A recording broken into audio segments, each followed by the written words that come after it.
Bismillahirrahmanirrahim. Assalamualaikum warahmatullahi wabarakatuh. Selamat sore teman-teman. Oke, kali ini kami tim menggali misteri sedang berada di objek wisata Jomprit Ngadirejo Temanggung. Nah, di belakang kami adalah depannya atau gerbang menuju ke Umbul. Di dalam nanti ada semacam mata air yang biasa di hari-hari besar umat Buddha suka diambil airnya. Oke, biasa saya tak sendiri ditemani dengan Bapak Supri di sini untuk nanti mencoba untuk masuk dan mengeksplor tempat ini. Di sini cukup dingin hawanya. Tadi hujan juga, sekarang masih sedikit gerimis. Gimana Pak Supri? Alhamdulillah, ini meskipun hujan gerimis dan keadaan rasa dingin menusuk tulang, hari ini kita mencoba untuk masuk ke Sendang Umbul Jomprit yang tempat ini sangat disakralkan oleh kaum Buddha yang umat Buddha yang mensakralkan karena ada mata air sucinya. Coba seperti apa kita lihat nanti. Oke teman-teman, sepertinya hujan udah mulai sedikit reda, kita bisa untuk masuk. Yuk teman-teman.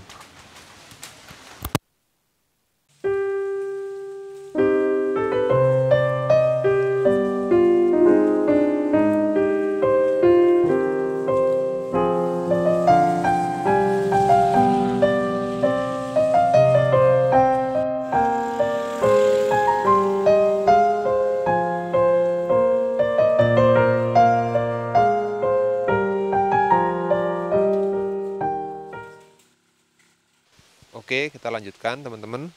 Kita sudah pas di depan gaburannya Umbul Jomprit. Teman-teman bisa lihat ini apa namanya, nuansa-nuansa candi ya, candi Hindu bisa, Buddha juga bisa.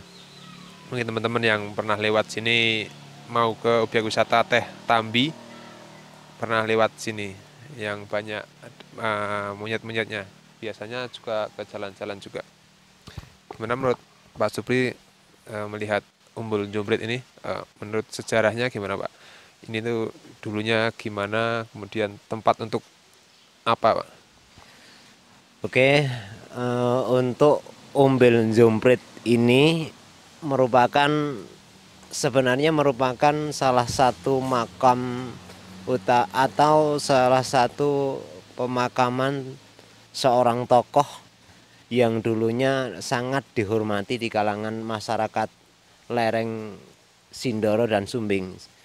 Dia merupakan seorang peramal, dia merupakan seorang kalau bisa dibilang peramal, kata lain peramal itu. Dia merupakan seorang peramal yang luar biasa. Sebenarnya untuk masyarakat di sekitar sini menganggap dia keturunan dari masyarakat sini, padahal sebenarnya dia merupakan keturunan dari seorang raja.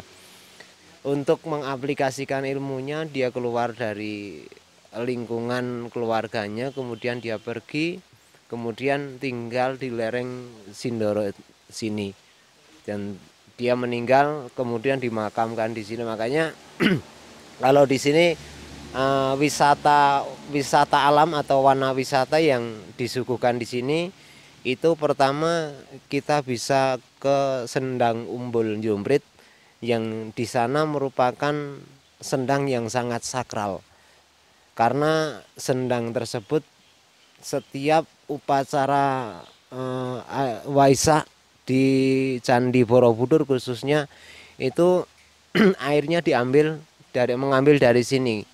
Karena memang kesakralannya kemudian dianggap sebagai mata air suci, dan itu setiap tahun dilaksanakan seperti itu.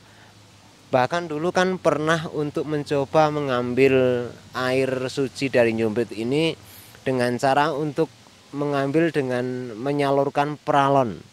Tapi karena memang yang sang penunggu ataupun seperti yang dimakamkan di sini, kemudian dari kesakralannya itu memang nggak bisa. Jadi udah berulang kali, udah 3 kali mencoba untuk diambil airnya dengan cara mengambil dengan cara seperti di peralon. Jadi itu kelebihan-kelebihan yang pertama. Kemudian yang berikutnya masih banyak kelebihan-kelebihan seperti air di sini katanya sih sejarahnya, padahal ini menilai sejarah yang luar biasa Mas. Cuma karena orang yang datang kebanyakan atau sebagian orang yang pikirannya hanya mungkin pikirnya duniawi, jadi nilai sejarah tersebut kalah dengan mitos untuk mencari pesugihan-pesugihan semacam semacam pencari pesugihan harus kungkum, harus seperti yang lain-lain. Itu yang membuat tempat ini menjadi sebenarnya harusnya disakralkan, disucikan, tapi malah tercemar dengan cara-cara orang-orang tersendiri yang mungkin merusak dengan seperti itulah.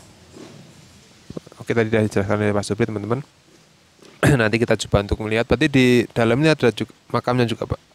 Iya, makamnya Mbah Jumprit yang sebenarnya dia merupakan seorang keturunan dari Raja Brawijaya kedua yang untuk mengaplikasikan ilmunya itu dia harus keluar, dan dia dulu pernah mencoba menerawang atau meramal bahwa penduduk di lereng Sumbing Sindoro khususnya untuk wilayah Temanggung akan menjadi daerah atau penduduknya akan loh jinawi atau akan menjadi penduduk yang sejahtera, dan itu terbukti pada tahun berapa itu tembakau luar biasa. Ini ada orang ziarah juga sepertinya.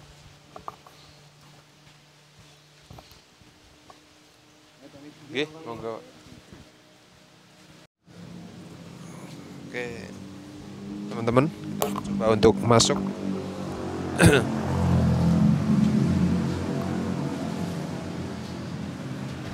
Tadi melihat ada orang yang ziarah dan mengambil air ya, Pak?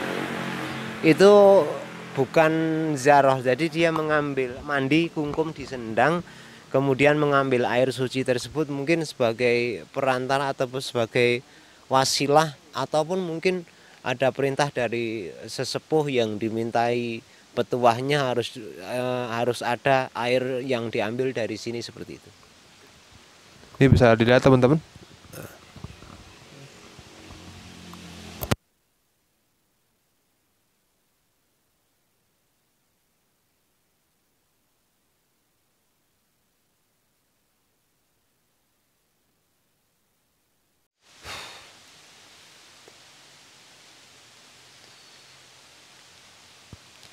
Oke teman-teman, kita untuk sekarang ini mencoba untuk ke Sendang. Mulai masuk ke sini, suasana atau nuansanya mulai sedikit dingin dan ya sakral lah. Ini mulai jauh dari jalan raya, jadi agak suara burung dan alam di sini yang sebentar. Gimana Pak Supri? Oke, masuk.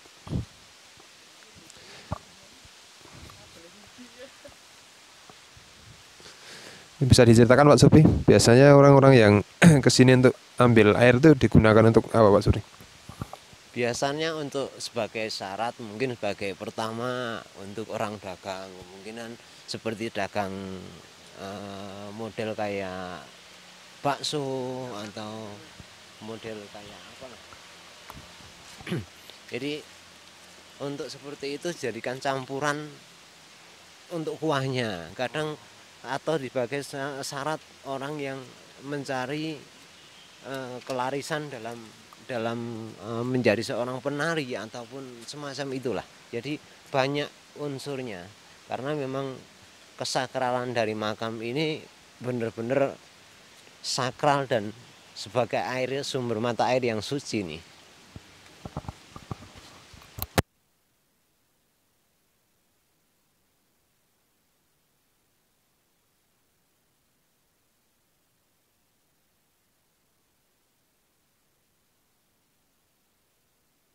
Oke, kita bisa lihat air di sini begitu melimpah dan jernih, eh, cukup banyak, dan di bawah juga banyak juga.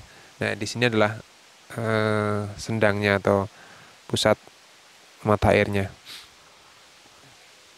Supri tadi sudah mencoba untuk masuk di sana. Gimana Pak Suri? Saya tadi mencoba untuk mohon izin untuk mencoba masuk agak ke dalam sana untuk mencoba mohon izin untuk bisa mengambil gambar ke dalam, tapi sayangnya tidak diperkenankan. Dan ini ada hubungannya juga dengan eksplor kita yang secara tiba-tiba kita lakukan di waktu siang ataupun sore hari, karena memang di sini tidak diperkenankan dalam pengambilan gambar malam hari. Dan ini juga nanti kalaupun membawa kamera masuk ke sana kita nggak diperbolehkan, karena memang ini yang menjadi pusat sendangnya, ini ada ini. Jadi inilah yang disebut sendang umbul, yang airnya ini mata airnya disakralkan dan merupakan air suci yang digunakan untuk upacara-upacara tertentu. Dan ini merupakan tempat yang benar-benar bersejarah sebenarnya. Jadi kenapa kok bersejarah? Karena memang di sini ada makamnya seorang tokoh yang benar-benar dulu berjasa di lingkungan Kabupaten Temanggung khususnya. Jadi tapi dari nilai sejarah yang seharusnya bisa dijaga dan diwariskan turun-temurun kepada anak cucu, justru malah tercemari oleh sepenggal atau sebagian orang-orang yang mencoba mencari-cari cara untuk mendapatkan kekayaan yang instan. Itu di mana-mana hampir sama. Seharusnya di sini ini disakralkan, karena memang tempat ini merupakan tempat yang bisa dibilang tempatnya para dewa lah, untuk keyakinan para penganut Hindu Buddha seperti itu. Oke teman-teman, kita ini jalan menuju ke makam. Makam siapa Pak Supri? Makamnya Mbah Jumprit. Dia yang merupakan tokoh yang sangat dihormati di kala kejayaan, di kala waktu beliau masih diberi umur ya. Diberi umur oleh Tuhan Yang Maha Esa. Dia sangat dihormati dan disanjung di sini, karena memang apa yang dia ramalkan selalu hampir 99% selalu tepat. Jadi itulah yang menjadi kelebihan dari almarhum Mbah Jumprit, yang beliau dimakamkan tepatnya di bawah sendang.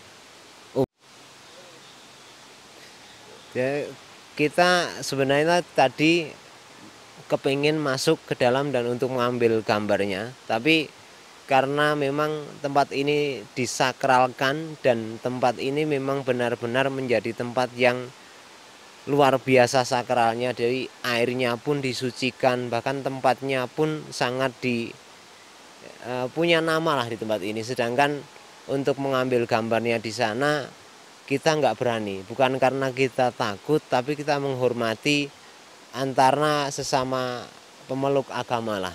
Sedangkan dulu kita pernah melihat Om Hao atau kisah tanah Jawa yang mengambil dan ekspedisi di sini, dia pun nggak berani. Jadi kita bukannya tidak berani karena takut, karena kita yang ditakuti hanya Allah, cuman kita saling menghormati, kita saling toleransi aja. Bisa masuk ke bawah Pak? Bisa, untuk ini kita bisa bahkan kita bisa masuk ke makam untuk mengirim doa juga boleh. Karena Allah itu maha pemurah, maha penyayang, maha segalanya. Jadi andai kata almarhum Mbah Jumprit kok dia seorang piyayi yang beragama non muslim sekalipun, kalaupun kita dengan ikhlas mengirim doa kita dengan cara agama kita, dengan cara Islam, semua doa akan sampai pada tujuannya, karena Allah maha segalanya.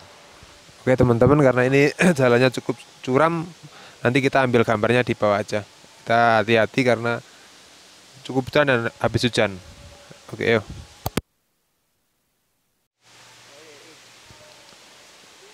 Sekarang kita di bawah, tepat di depan makam, dan di bawah umbul yang tadi di atas umbulnya.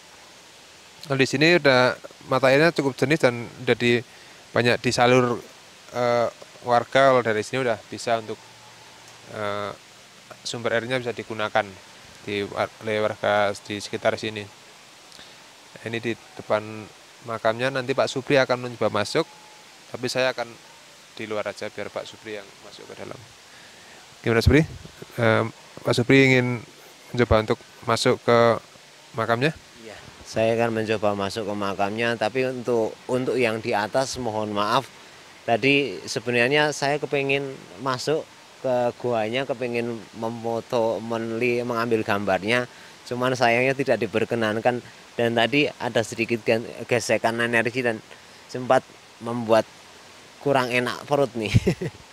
Jadi memang tempat sakral yang benar-benar disakralkan oleh warga masyarakat sekitar, tempat yang disakralkan oleh satu golongan, itu memang mempunyai segi mistis yang luar biasa. Kalau teman-teman bisa dilihat, tempat ini benar-benar di bawah lereng ya Pak. Itu tapi ajaibnya juga nggak longsor gitu ya. Cukup lama juga. Bukan cuma cukup lama, kalau ini kan udah ribuan tahun. Sekarang coba kita bayangkan zaman kerajaan Majapahit, kerajaan Pajajaran, udah berapa ratus tahun kalau dihitung sampai sekarang. Tapi ini tempatnya bener-bener, karena bener-bener sakral, dikuatkan oleh kekuatan yang di luar nalar atau di luar logika. Kalau kita lihat dari atas sendang umbul yang benar-benar merupakan sendang yang airnya disucikan oleh warga, kalau mungkin kalau tidak dikuatkan oleh sesuatu kekuatan tersendiri, tetap secara tiba-tiba akan runtuh. Iya, ini kenapa kok ini makamnya Simbah Jumprit kok diletakkan dimakamkan di bawah sendang? Memang dari dulu sebelum Mbah Jumprit meninggal pun kemungkinan sendang itu sudah ada dan dikuatkan oleh tinggalnya Mbah Jumprit di sini, dan sering melakukan meditasi ataupun mandi bersuci untuk melakukan pertapaan di tempat ini. Jadi sejak saat itulah tempat ini ataupun sendang umbul disucikan atau dikeramatkan. Kamera bisa lihat ke sana, itu bangunan benar-benar nempel dengan jurang atau tebing. Tapi ya ajaibnya tetap berdiri kokoh sampai saat ini. Oke, nanti Pak Supri untuk mencoba.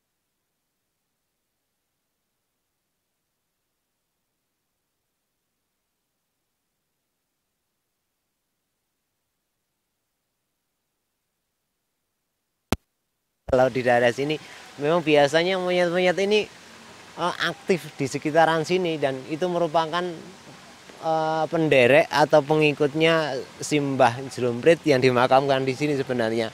Dan kera itu bukan kera sembarangan, dan dia biasanya banyak kawanan kera di sini, cuman ini entah kenapa kok kita datang seolah nggak ada yang nongol satupun ini. Ya mungkin dia kasih kesempatan buat kita agar kita lebih enak lah untuk datang ke tempat ini. Oke, kita lanjut masuk. Oke teman-teman, sekarang Pak Supri untuk mencoba masuk. Ayo.